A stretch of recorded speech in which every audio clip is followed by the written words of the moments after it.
19h36 deste dia 30 de agosto de 2023.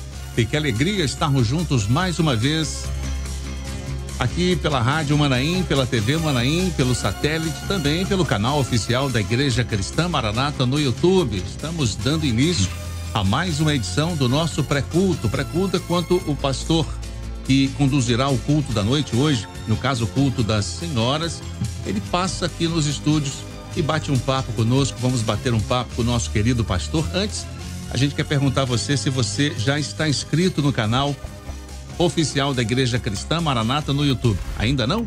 Então se inscreva, ative o sininho de todas para você receber todos os conteúdos que são gerados pela Igreja Cristã Maranata. Olha, todos os dias tem novos programas. Inclusive, a gente pode até citar a programação semanal às 21 horas, né? Nós temos os cultos às 20 horas todos os dias, né?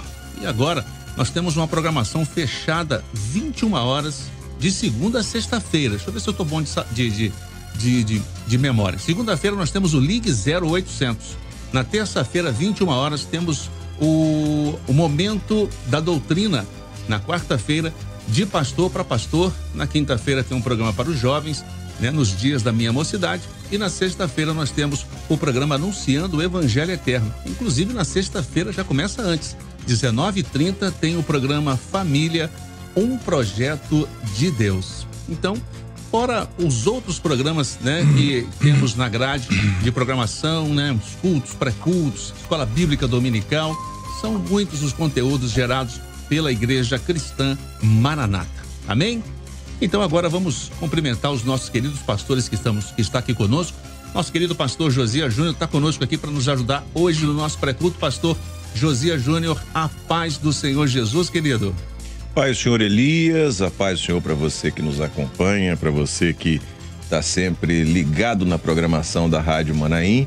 Uma alegria a gente estar aqui, né, na bancada da rádio e compartilhando com você esse momento do pré-culto, esse bate-papo, essa conversa que a gente tem e que inclusive já é uma preparação, né? A gente já traz aqui uma preparação para o culto daqui a pouco.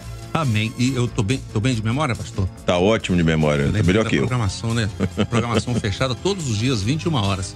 E agora vamos falar com o nosso querido pastor, vamos cumprimentá-lo, dar a paz do Senhor Jesus ao nosso querido pastor Luiz Fernando Pita. Pastor, a paz do Senhor Jesus, querido. A paz do Senhor Elias, a paz do Senhor Josias e também a todos os ouvintes, os irmãos que estão participando já desse programa aqui na Rádio Manaim. Para nós é uma alegria grande poder estar junto. Amém. Pastor Josias Júnior, mais uma vez, nosso querido pastor Pita aqui conosco. Muito bem. Pita, a gente sempre fala um pouquinho sobre o trabalho de senhoras, e hoje, quarta-feira, é o culto voltado para as irmãs, para as servas, né? E sempre, às quartas-feiras, a gente... o pastor que vem aqui, eu sempre pergunto sobre o trabalho de senhoras, o trabalho de senhoras na igreja, na sua igreja, ou sobre experiências vividas com esse trabalho ao longo do seu ministério. O que você pode trazer para nós hoje sobre a importância sobre esse trabalho, sobre como ele acontece, sobre o reflexo dele no dia a dia da igreja? Josias, a pergunta é pertinente, porque tudo aquilo que o Senhor revelou nesta obra, ela tem um objetivo, nunca é supérfluo ou para passarmos um tempo ou para nos ocuparmos, nunca é isso. E o objetivo principal é estarmos preparados em comunhão no momento que o Senhor Jesus vier e levar a sua igreja. Inclusive o assunto de hoje, que o Senhor revelou no culto, é exatamente isso.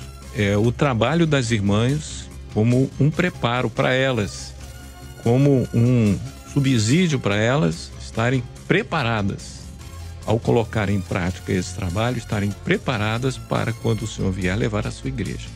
E isso é maravilhoso, porque tudo se encaixa.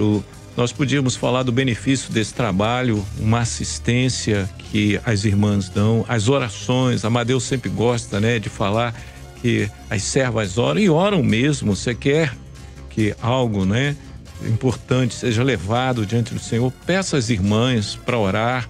Nós vamos ter experiência e temos tido experiências maravilhosas de oração, o socorro, porque elas conhecem as famílias e a necessidade, muitas vezes uma família passando um problema, seja um problema material ou espiritual, ou enfermidade.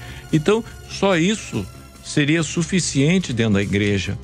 Mas o que nós queremos ressaltar é que se o Senhor revelou, o Senhor vai dar a elas experiências maravilhosas para que, além do trabalho em si, que é um benefício para a igreja, elas, ao colocar em prática, terem o derramar do Espírito para poder estar ali com o Senhor na posição, preparadas. Não é se preparando não, porque ninguém está preparando-se para o arrebatamento. Ou tal ou não está, que pode ser agora. E as servas, ao colocarem esta revelação, que é o trabalho, porque tudo foi revelado pelo Senhor, esse trabalho das servas, elas estarem preparadas para o momento do arrebatamento. Glória a Jesus. Do ponto de vista da abordagem que você fez aqui, aponta exatamente para o momento profético, né? A adequação, ou seja, a experiência das irmãs em estarem preparadas para o momento profético. A gente vai abordar um pouquinho na mensagem exatamente isso, usando um texto de Atos. A gente não pode esquecer que Atos, o livro chamado Atos dos Apóstolos, é um livro histórico. É o único livro histórico que a gente tem no Novo Testamento. Na verdade, é Atos do Espírito Santo no meio dos apóstolos e da igreja, seria um nome melhor, né? Mas nós vemos ali o momento profético que aquela igreja apostólica viveu, que, se levarmos para as 7 cartas, é a igreja de Éfeso, que, se levarmos para as parábolas do reino, é o semeador que saiu a semear. Então nós vemos que aquele momento profético eram operações maravilhosas no meio da igreja para chamar a atenção de todos que Jesus estava vivo. E essa era a pregação da igreja, dos apóstolos, dos irmãos. Aquele Jesus que operou tantos milagres ali em Israel, que foi morto, ressuscitou. E a prova é que os mesmos sinais estão sendo feitos no nosso meio. E isso foi marcante, que a ponto que no primeiro século todo o Império Romano já estava evangelizado, ou seja, tínhamos igrejas em todo o Império Romano. Isso é muito interessante, levando em consideração a tecnologia que não existia. Tudo foi feito ali no andar de passos, literalmente a passos mesmo. E hoje nós estamos vivendo outro momento profético, que é o ter a candeia cheia do azeite para que, quando o Senhor vier, nos achar em condição de sermos arrebatados.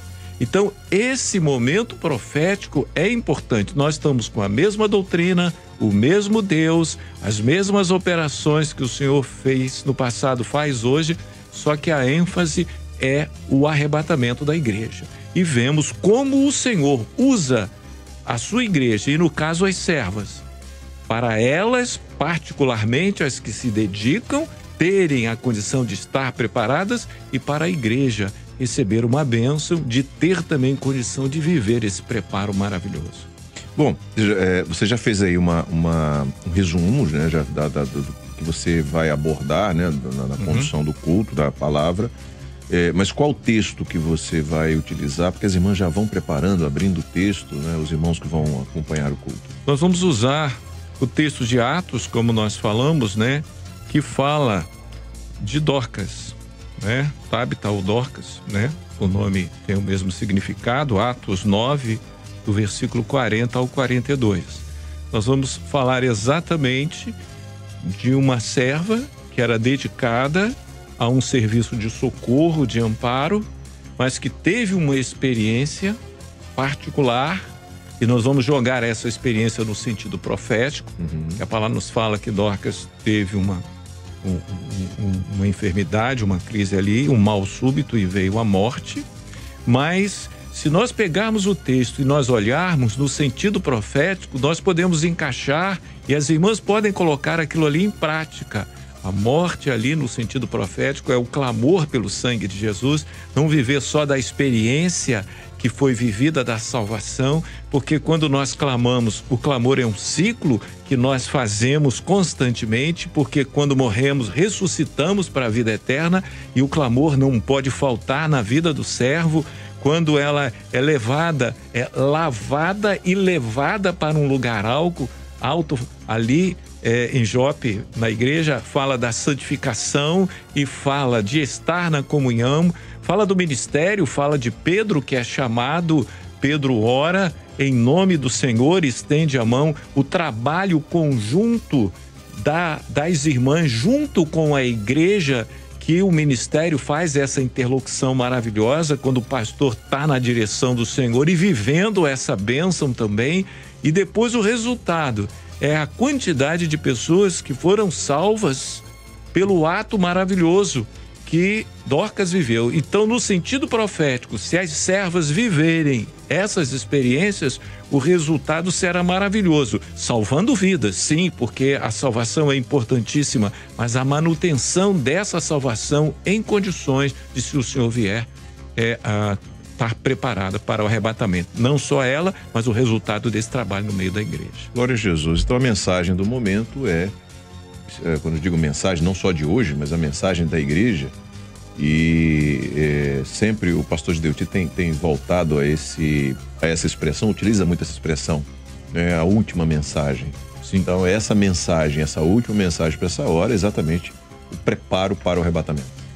O estar na comunhão, o estar usando tudo que o Senhor nos dá, né? A palavra viva, o batismo com o Espírito Santo, os dons espirituais, os cultos, o trabalho das servas, o trabalho dos jovens, o trabalho dos varões, das crianças, intermediária, adolescente, tudo, as madrugadas, os manaíns, tudo que nós pudermos lançar mão, a leitura da palavra individual, o estudo na EBD, deixando o Senhor revelar os seus segredos, tudo isso faz parte desta bênção que o Espírito Santo opera no nosso meio, nos dando a comunhão, seja em qualquer momento do dia, mas essa comunhão para que o Senhor possa nos levar quando vier buscar a sua igreja. A última mensagem é esta: estar pronto para o arrebatamento. Glória a Jesus. Elias, a gente já está com o horário no limite aqui para o pastor Pita ir lá para o estúdio. Amém. Deixa eu só mandar um abraço aos irmãos que estão interagindo conosco aqui, pastor Laércio Geraldo de Lima. Sou da ICM Água Verde, Curitiba, no Paraná. Zeli Cássio Santos Nunes, manda um abraço para nós aqui de Ibirapuã. O Genilson Barreto, eu saúdo os queridos irmãos com a paz do Senhor Jesus. Somos de Teixeira de Freitas, na Bahia. E o Ronélio Fardim, desejando uma ótima noite, está lá em Portugal assistindo a gente. E nós queremos desejar ao nosso querido pastor Josias Júnior a paz do Senhor Jesus, pastor, e agradecer ao senhor por estar conosco aqui mais uma vez, contribuindo aqui no nosso pré-culto. Amém. Para mim é uma bênção. A gente está sempre aqui na rádio, mas vir ao estúdio e conversar com os nossos irmãos de todo o Brasil, do exterior, irmão de Portugal que mandou mensagem, né? Isso aí é muito gratificante. Amém. Louvado seja o nome do Senhor. E agradecendo ao senhor pastor Pita mais uma vez conosco. Obrigado pela participação aqui e convide os irmãos para daqui a pouco o nosso culto, né? Eu aqui agradeço essa participação e realmente o irmão de Portugal já vai dar meia-noite, porque eles estão 4 horas na frente. E o continente europeu, o restante do continente 5 horas, né? Mas eles já estão lá quase fazendo a madrugada deles com o culto nosso das 20 horas. E convidamos os irmãos, não só de Portugal, da Europa, mas principalmente aqui do Brasil, a participar dessa bênção, porque sabemos que o Senhor te dará uma bênção, porque é Deus que está no controle dessa obra. Amém. Louvado seja o nome do nosso Senhor Jesus. Pastores se dirigindo para o estúdio da TV, e nós queremos agradecer a todos, queridos, amados irmãos. E lembrando, estou com meu celular aqui, quero saber se você já deu o seu like, dê o like aí, né? Você já dando like aqui, o nosso pré-culto, já está dando like para o culto, é o mesmo link, você pode já compartilhar esse link aqui para o culto da noite, culto das irmãs, culto das senhoras, claro, a bênção para toda a igreja. Nós desejamos a todos, queridos, amados, amigos, irmãos, a paz do Senhor Jesus.